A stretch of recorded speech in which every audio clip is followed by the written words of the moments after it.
One important thing to consider when you're booking a venue is where is the bar going to be.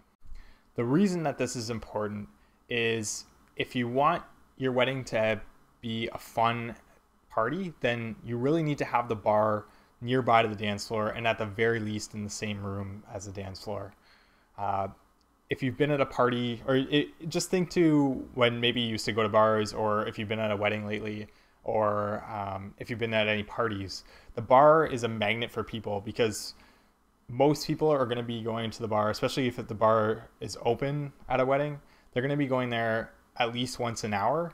They're going to find friends and familiar faces there, and then they're going to start chatting. So if the bar is near to the dance floor, then that's going to happen, and then they might not have to go too far to go back to the dance floor.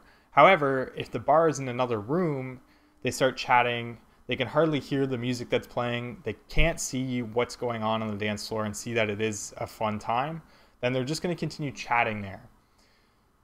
This has happened to me before where there's been a beautiful night outside, the bar is outside, and the party is supposed to be inside. It's really tough to get people to come back inside for the party. Totally fine if you don't mind at all about, or if you don't really care to have a giant dance floor party at your wedding. But if you do want to have that dance floor wedding, it's really important to think about things like where the bar is located. If you enjoyed this video and would like to receive 7 free videos on how to find the best venue for your wedding, go to indieweddingdj.com/venue to receive 7 free videos on how to find the perfect wedding venue for you.